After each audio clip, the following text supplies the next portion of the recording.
शुरुआत मुझे लगता है काफ़ी दिन पहले कर लिया था। उससे 3-4 महीने पहले 3-4 वेट की बात कर रहा हूँ, इसका नहीं चुनाव पता की था। तैयारी थी ना, तो अगले लोकसभा के श्री नायब सिंह सैनी जी की ये ऑफिशियल पहली प्रेस कॉन्फ्रेंस है। इस नाते भी आप सबका स्वागत है।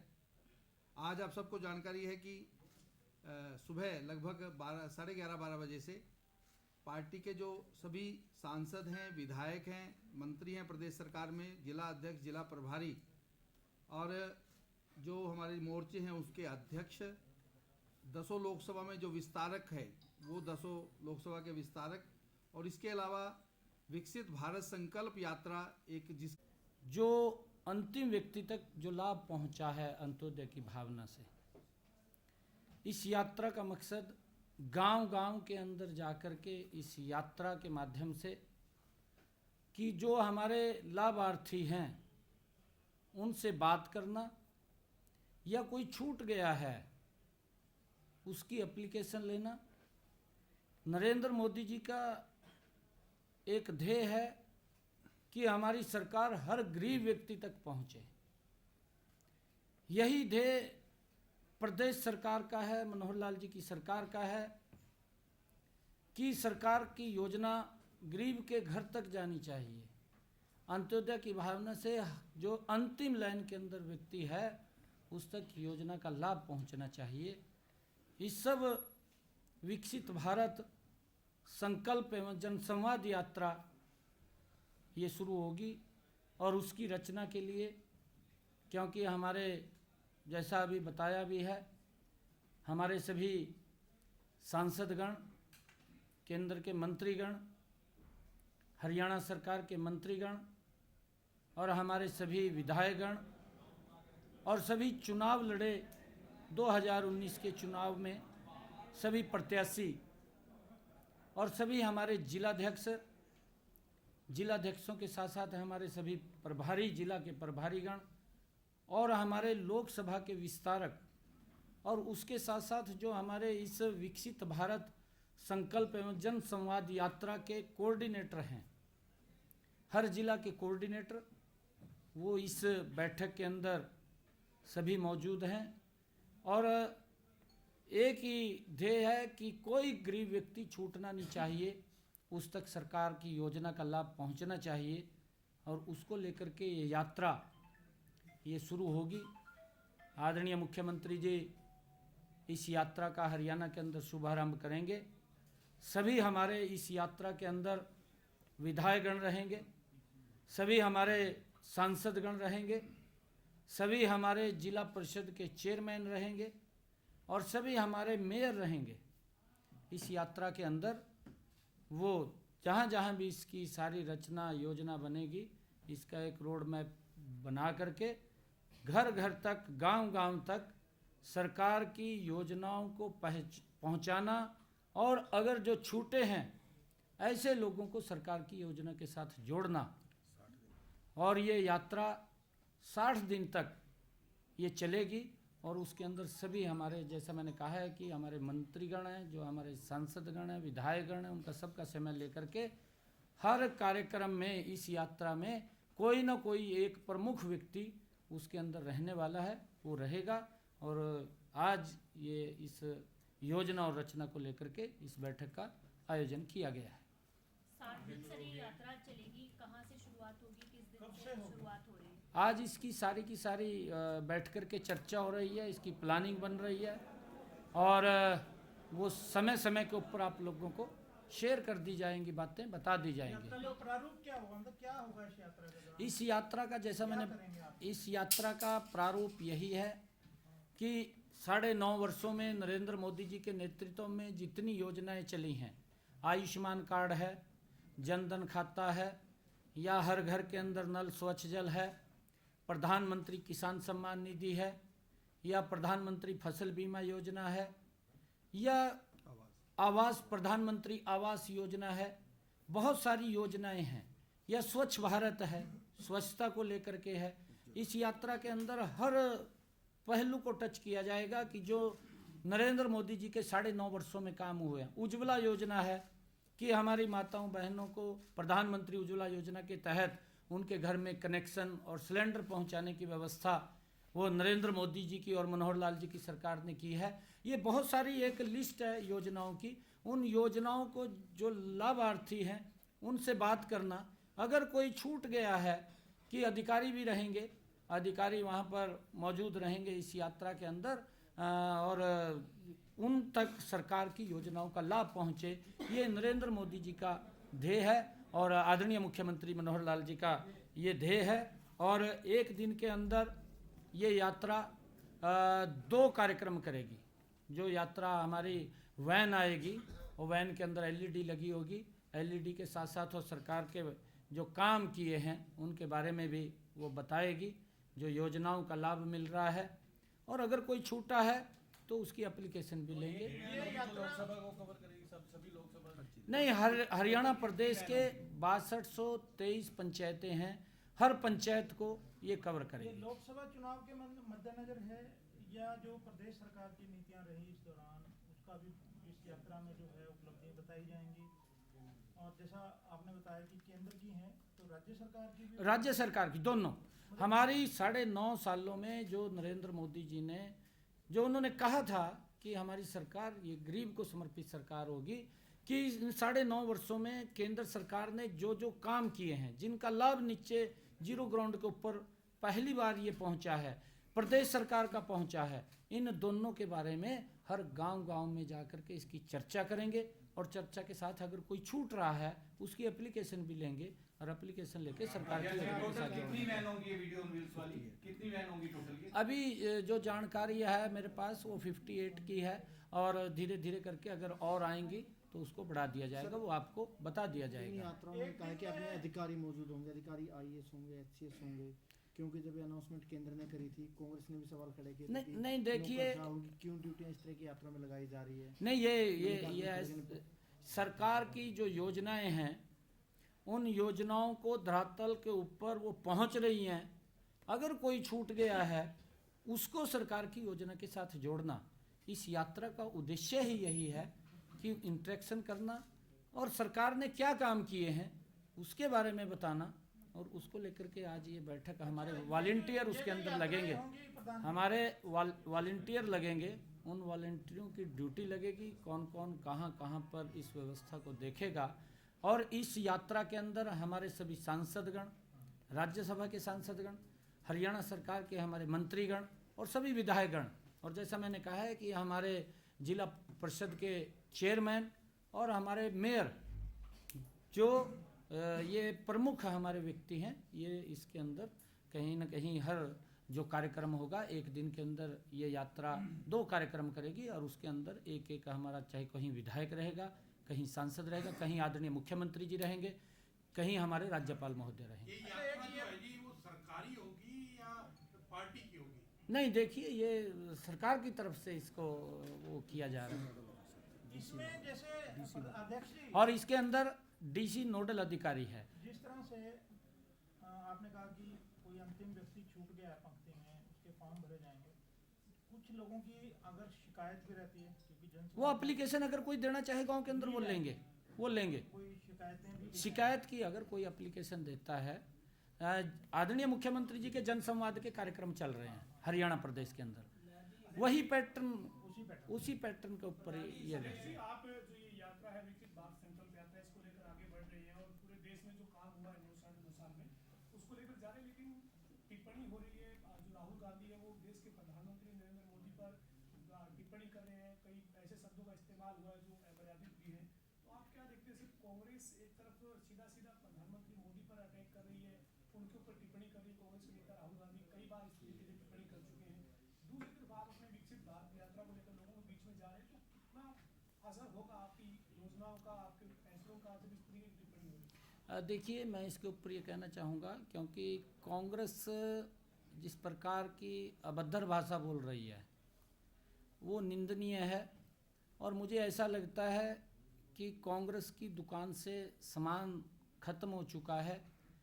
अगर हम देखें 55 साल तक राहुल गांधी को इस बात का भी ध्यान करना चाहिए कि वो और उनका परिवार सत्ता में रहा है 55 साल तक, और 55 सालों में लोगों को ये तो बोलते रहे कि हम गरीबी को हटाएंगे, परंतु मेरे ख्याल से वो गरीबी न हटाने के अंदर वो कामयाब नहीं रहे। क्या कारण रहे उसके? वो कहीं ना कहीं भ्रष्टाचार की भेंट चढ़ता रहा। परंतु नरेंद्र मोदी जी ने एक योजनाबद्ध तरीके से जो कहा है उसको किया है, उसको सार्थक रूप देने का काम किया है। नरेंद्र मोदी जी ने 9.5 वर्षों में और मनोहर लाल जी ने गरीब व्यक्ति तक योजना पहुंचाने का काम किया। आज गरीब व्यक्ति को चिंता नहीं है कि वो 5 लाख रुपए तक का अपना इलाज करा सकता है, किसी की तरफ देखने की जरूरत नहीं है। ये मोदी की गारंटी है जो दे रहे हैं मोदी जी। ये मनोहर लाल जी की गारंटी है जो इसको विस्तार रूप दिया है कि चिरायु कार्ड इसके साथ जोड़ा है कि आज गरीब व्यक्ति को इस बात की चिंता नहीं है कि उसके इलाज के लिए पैसा कहाँ से आएगा, ना उसे किसी की तरफ देखने की जरूरत है। इस योजना के माध्यम से जुड़ करके अगर उसको दुर्घटनावश कोई दिक्कत आ जाती है तो अपना इलाज करा सकता है। ये नरेंद्र मोदी जी की गारंटी है। और उन माताओं बहनों को जिनके घर के अंदर राहुल गांधी और उनके परिवार ने आज तक लोगों को गैस की लाइन में खड़े करके रखा, नरेंद्र मोदी जी ने उनके घर के अंदर गैस का कनेक्शन और सिलेंडर पहुंचाने की व्यवस्था की। ये मोदी की गारंटी है। कांग्रेस भ्रष्टाचार की गारंटी है। मैंने कहा है कि उनकी दुकान से सामान खत्म हो चुका है, वो बौखलाए हुए हैं, वो आदरणीय प्रधानमंत्री जी के खिलाफ है, मर्यादित भाषा बोलते हैं, वो हरियाणा के मुख्यमंत्री मनोहर लाल जी के खिलाफ अमर्यादित भाषा बोलते हैं ताकि लोगों के ध्यान को डाइवर्ट किया जाए। परंतु काम करना चाहिए। मैं अभी माननीय सर्वोच्च न्यायालय का 2 रोज पहले फैसला आया है। मैं हरियाणा सरकार के आदरणीय मुख्यमंत्री मनोहर लाल जी की पूरी प्रशंसा करता हूं, सरकार की भी प्रशंसा करता हूं, क्योंकि मैंने पीछे भी ये बात शायद कही थी, तब तो माननीय सर्वोच्च न्यायालय का फैसला नहीं आया था। मैंने पत्रकारों के बीच में इस बात को कहा था कि प्रणाली प्रबंधन को लेकर के हरियाणा सरकार, मनोहर लाल जी जबरदस्त काम कर रहे हैं और उसके ऊपर मुहर माननीय सर्वोच्च न्यायालय ने लगाई है, काम किया है, तभी माननीय सर्वोच्च न्यायालय ने इतनी बड़ी टिप्पणी इसके ऊपर की और नसीहत दी है, पड़ोस के राज्य को नसीहत दी है कि आप वहां से कुछ सीखें, काम करें, बात मत करें। अध्यक्ष जी, संगठन में बदलाव की चर्चाएं चल रही है। आपने अभी कार्यभार संभाला है, ये भी कहा जा रहा है कि महामंत्री बदले जा सकते हैं, ऐसी नहीं, देखिए अभी तो मेरे को पार्टी ने, क्योंकि हमारा टीम वर्क है, टीम वर्क में चर्चा होती है। मैं अभी तो लोगों के बीच में हरियाणा प्रदेश के ज़िलों में लोगों का आशीर्वाद लेने के लिए जा रहा हूं और मुझे इस बात की बड़ी खुशी है कि लोगों का भरपूर आशीर्वाद, कार्यकर्ताओं का जोश और आम जन का उत्साह देखने को यात्रा के अंदर मिल रहा है। मुझे इस बात की बड़ी खुशी है कि उनका ज़बरदस्त आशीर्वाद मुझे मिल रहा है। आपकी यात्राएं शुरू हैं, कांग्रेस ने भी जन आक्रोश जो रैली को या यात्रा को करने का प्लान बनाया और ये भी दावा किया जा रहा है कि सरकार की विफलताओं को जनता के सामने लाया जाएगा। आप अपनी यात्राओं के माध्यम से कांग्रेस के प्रचार को कैसे कॉम्बैट करेंगे? देखिए, क्योंकि हर दल अपने तरीके से अपनी योजना बनाता है, परंतु कांग्रेस के अंदर जिस प्रकार का उनका संगठन है वो मंच पर इकट्ठा नहीं बैठ सकते। इकट्ठा अगर बैठते हैं तो वहीं जनता के सामने स्थितियां खराब हो जाती हैं। उनको अलग अलग करने के लिए भी एक अलग टीम कांग्रेस को बनानी पड़ती है।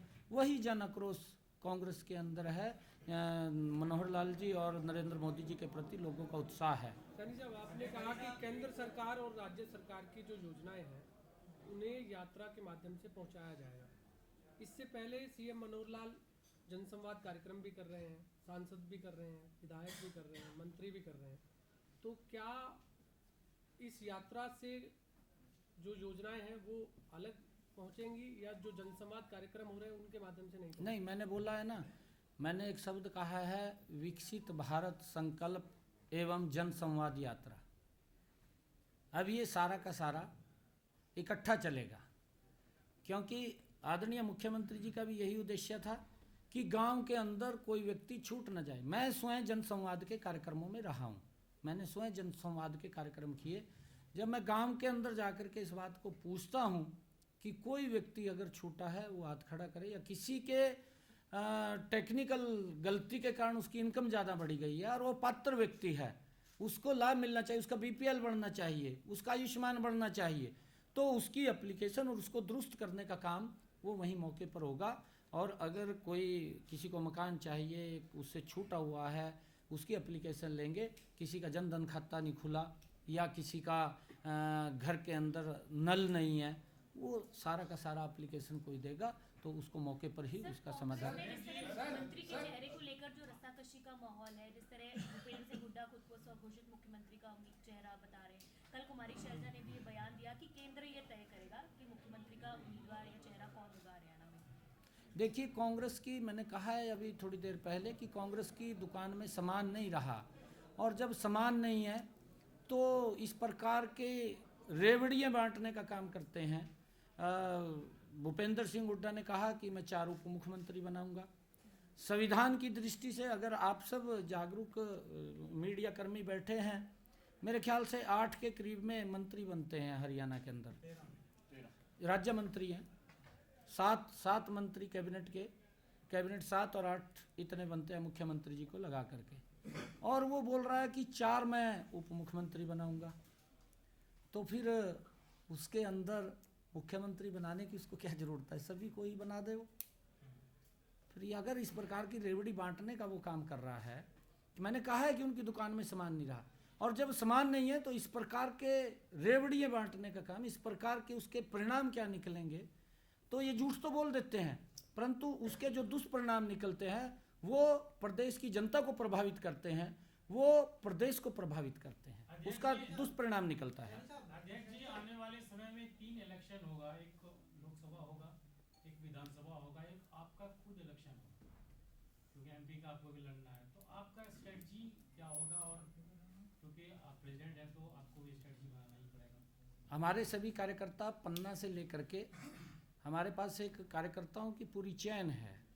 पन्ना है, हमारे पास बूथ का कार्यकर्ता है, बूथ से हमारा शक्ति केंद्र का कार्यकर्ता है, शक्ति केंद्र से हमारा मंडल का कार्यकर्ता है, जिला का कार्यकर्ता है, प्रदेश का कार्यकर्ता, एक पूरी चैन है। और वो चैन डट करके जो नरेंद्र मोदी जी ने काम किए हैं, जो मनोहर लाल जी ने काम किए हैं, आज कल्पना से परे की ये बातें हैं कि बिना पर्ची के, बिना खर्ची के आज हरियाणा सरकार का अधिकारी लग जाता है। ये पहले संभव नहीं था। ये संभव अगर हुआ है, ये मनोहर लाल जी के कार्यकाल में संभव हुआ है कि एक गरीब परिवार का बच्चा सरकार की नौकरी में आ जाता है। नहीं तो वो सोच भी नहीं सकता था, गरीब परिवार भी मैं नौकरी में जाऊंगा, नहीं तो राज दरबारियों के चक्कर काटने पड़ते थे। आज कहीं राज दरबारी पर जाने की ज़रूरत नहीं है। आज अगर बच्चा अपना टेस्ट क्लियर करता है तो हरियाणा सरकार में नौकरी लग जाता है। और जितनी नौकरियां मनोहर लाल जी ने दी, आप उनसे भी पूछना कि आपकी सरकार के अंदर जो भ्रष्टाचार से नौकरियां मिली हैं वो कितनी मिली हैं, और आज तक वो भुगत रहे हैं। जो भ्रष्टाचार के ऊपर दी हुई नौकरियां थी वो लोग आज तक भुगत रहे हैं। माननीय हाई कोर्ट कभी किसी के बारे में टिप्पणी करता है, कभी किसी के बारे में करता है, कभी किसी को बाहर निकालता है, किसी के बारे में कुछ बोलता है। इस प्रकार की जो भर्तियां थी, जो भ्रष्टाचार से रही थी, उसके ऊपर माननीय हाई कोर्ट भी टिप्पणी करता है। परंतु मनोहर लाल जी ने एक ट्रांसपेरेंसी तरीके से जो रोजगार दिया है, आज उसके अंदर भेदभाव नहीं किया, सबको समान रूप से लेकर के जो आदमी। आपने तय कर, मतलब इन्होंने जैसे कहा कि आप लोकसभा लड़ेंगे, तो आपने मन बनाया कि लोकसभा ही लड़ेंगे? ये तो पार्टी तय करती है। मैं आपने प्रतिक्रिया नहीं दी, मैंने कहा शायद। ना, ये पार्टी तय करती है हमारे यहाँ। प्रधान जी, जैसे आपका महिला मोर्चा है, युवा मोर्चा, तो उनमें भी क्या संगठन की दृष्टि से आने वाले लोकसभा में या राज्यसभा? बिल्कुल, हर हमारे मोर्चे की महत्वपूर्ण भूमिका है। आदरणीय प्रधानमंत्री जी का मैं धन्यवाद भी करना चाहूँगा कि लंबे समय से जो महिलाओं को, जो महिला बिल लोकसभा के अंदर आया और वो पास हुआ, महिलाओं को जो सम्मान दिया है, आदरणीय प्रधानमंत्री जी धन्यवादी हैं इस फैसले के, क्योंकि कांग्रेस ने लंबे समय तक उसको दबा करके रखा, महिलाओं को वो अधिकार नहीं दिए। और प्रधानमंत्री जी की इस सोच को मैं सलाम करता हूँ कि उन्होंने कहा कि महिलाओं का भी अधिकार है कि इस भारत के विकास में उनकी महत्वपूर्ण भूमिका होनी चाहिए। दो और उसको सवाल, लेकर एक के आपका, एक ओम प्रकाश जी आपने पूछना क्या? ओम प्रकाश जी, एक ओम जी देखा आपने पूछा। यात्रा के दौरान जो योजनाओं से वंचित रहे लोग हैं उनको जोड़ा जाएगा, लेकिन क्या कोई टाइम फ्रेम भी तय किया? 60 दिन ना वो बोल रहा है ना। नहीं, टाइम फ्रेम तय किया जाएगा कि योजनाओं का लाभ तत्काल रूप से मिल सके, कुछ तो मौके के ऊपर ही उनको किसी का नाम के अंदर गलती है, किसी ने इनकम ज़्यादा भर दी और उसको वेरीफाई कर लिया, वेरीफाई करके भी इसकी गलती से इनकम कंप्यूटर के अंदर 50,000 उसकी इनकम थी, भरी गई हो 5 लाख, वो गलती हो गई है, उसको वहीं मौके पे दुरुस्त करके उसको ठीक किया जाएगा और जो बाद के ठीक करने की एप्लीकेशन ले ली जाएगी। अभी आपने जिम्मेदारी संभाली है, परीक्षा में भी 1 साल का टाइम मिलता है तैयारी का, लेकिन आपकी तो परीक्षा सर पे आ गई बिल्कुल। कैसा मानते हैं इस जगह को, जो परीक्षा होने वाली है उसकी तैयारी किस हिसाब से करेंगे? नहीं, तैयारी हमारी पूरी है। भारतीय जनता पार्टी कोई भी चुनाव है उसको गंभीरता से लेती है। आपने देखा है पीछे ऐसे हमारे संगठन के अंदर किसी प्रकार की कोई दिक्कत नहीं है, मजबूत संगठन है। धनखड़ जी ने जो पन्ना प्रमुख काफ़ी किए हैं और मनोहर लाल जी की जो हमारी नीतियाँ हैं वो नीतियाँ जन जन तक जा रही हैं, उसका लाभ मिल रहा है। ये पहली बार है कि जीरो ग्राउंड के ऊपर दूर से दूर बैठे हुए व्यक्ति को सरकार की योजना का लाभ मिल रहा है और उसको जोड़ करके उसको खुशहाल किया जा रहा है। ये पहली बार है, नहीं तो कांग्रेस के अंदर तो खाली बात होती थी, काम नहीं होता था। संगठन में जेजेपी के साथ जेजेपी के साथ गठबंधन को लेकर आपकी पार्टी के संगठन के नेता विधायक जितने भी हैं टाइम पे आवाज उठाते रहते हैं, आपकी व्यक्तिगत राय क्या है? नहीं देखिए ये, अरे नहीं, ये हमारा केंद्रीय नेतृत्व तय करता है, क्योंकि जजपा के साथ हमारा चुनाव के बाद का अलायंस है और केंद्रीय नेतृत्व का जैसा आदेश होगा वो हमारे सर माथे है। परंतु आज मैं जो देखता हूँ, क्योंकि मैं पूरे हरियाणा के अंदर मेरे जो कार्यक्रम चल रहे हैं, लगभग मैंने 13 डिस्ट्रिक्ट निकाले हैं और नहीं अध्यक्ष बनने के बाद 13 डिस्ट्रिक्टों में चला गया। मैं लगभग 4-5 दिन के अंदर पूरे हरियाणा का राउंड हो जाएगा, फिर शायद आपसे मैं बात करूंगा। कहीं ना कहीं मैं बात भी कर रहा हूं, परंतु मैं लोगों के जो चेहरे को पढ़ रहा हूं। आज नरेंद्र मोदी जी की नीतियों से हर वर्ग संतुष्ट है, मनोहर लाल जी की नीतियों से हर वर्ग संतुष्ट है। मैं जब अपने क्षेत्र के अंदर गाँव में जाता हूँ, युवा स्वयं आकर के मेरे को मिल करके एक बात कहता है कि भाई हम आपकी इस योजना के बड़े कायल हैं। युवा ये बात बोलता है कि आज ट्रांसपेरेंसी आधार के ऊपर नौकरियां मिल रही हैं, कि हम इसके कायल हैं और ये होना चाहिए, इसको जारी आपने रखना है। मैं कहा ये मनोहर लाल जी है और मनोहर लाल जी के समय में किसी भी युवा का वो अधिकार नहीं छीना जाएगा, अधिकार नहीं मारा जाएगा, उसको अधिकार मिलेगा जो युवा आगे बढ़ना चाहता है। गुप्ता जी लास्ट गठबंधन की बात चल रही है, जिस तरह राजस्थान में भी अभी इलेक्शन है, तो वहाँ पर जिस तरह दुष्यंत चौटाला ने वहाँ पर कहा कि अगर बीजेपी को आप वोट देकर आप अपना वोट खराब मत कीजिएगा, तो इस तरह के जो ये बयान है आप किस तरह देखते हैं? क्योंकि हरियाणा में तो अभी सरकार में फिलहाल गठबंधन है ही है।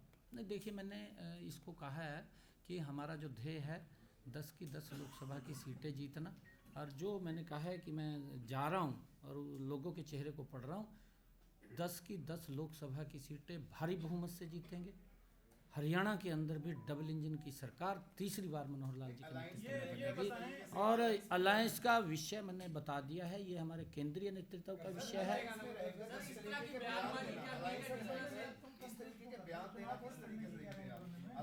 नहीं देखिए, ये उनका अलग प्रदेश का विषय है और उस प्रदेश के अंदर वहाँ के जो लोग हैं, हमारे प्रदेश के अंदर ऐसा कोई विषय नहीं है। कि आप अब नई जिम्मेवारी कमान आपने संभाली है, आमतौर पर देखा ही जाता है जब नया आता है प्रधान आते हैं तो संगठन में फेरबदल करते हैं, कब तक आप करेंगे या चुनाव के बाद करेंगे? नहीं देखिए, हमारा ये टीम वर्क का कार्य होता है और उसके अंदर जो भी टीम वर्क उसके अंदर डिसाइड करेगी। अभी तो मैंने कहा है कि मेरा जो विषय है लोगों के बीच में जा कर के आशीर्वाद मैं ले रहा हूँ और लोगों से मिल रहा हूँ। पार्टी ने कहा कि लोगों से मिलना है और मैं लगातार मिल रहा हूँ। अभी कोई मैं बैठा नहीं हूँ इस विषय के ऊपर, और जो ही टीम वर्क बैठेगी, मेरा एक बार राउंड हो जाए तो जो भी निर्णय होगा, क्योंकि सभी कार्यकर्ता हमारे सम्मानित हैं और मजबूती से लगे हुए हैं। सैनी साहब, राहुल गांधी ने यात्रा शुरू की थी नफरत के बाजार में, मोहब्बत की दुकान खोली थी उन्होंने। आप इस यात्रा के माध्यम से क्या हरियाणा में कौन सी दुकान खोलने जा रहे हैं? नहीं देखिए, ये जो यात्रा है गरीब व्यक्ति को मजबूत करना है, गरीब व्यक्ति के चेहरे पर मुस्कान लाना। ये पहली बार अगर किसी ने किया, नरेंद्र मोदी जी ने किया, उसको सार्थक रूप दिया, खाली कहा नहीं है। कांग्रेस तो बोलती रही और मैंने कहा कि उसने यात्रा के अंदर जो उसकी यात्रा थी वो यात्रा का आपने पूरा पोस्टमार्टम भी किया है, आपने उस यात्रा को पूरा नज़दीक से देखा भी है, आपने उसके बयानों को लोगों को दिखाया भी है, उसने समय समय के ऊपर क्या बोला है। और नरेंद्र मोदी जी जो काम कर रहे हैं वो देश की मजबूती के लिए काम कर रहे हैं, देश के 140 करोड़ लोगों की मजबूती के लिए काम कर रहे हैं। जो अंत्योदय का एक विचार पंडित दीनदयाल उपाध्याय जी ने दिया था, उस विचार को लेकर के जनता के बीच में काम कर रहे हैं, ताकि कोई व्यक्ति वो छूटे ना, कोई व्यक्ति किसी कारण से वो गरीबी रेखा के नीचे ना जाए, उसको गरीबी रेखा से ऊपर रखने का कार्य ये सरकार का है। Thank you so much. आप सबका बहुत बहुत धन्यवाद। थैंक यू, धन्यवाद। जिसने भोजन नहीं किया भोजन जरूर करें।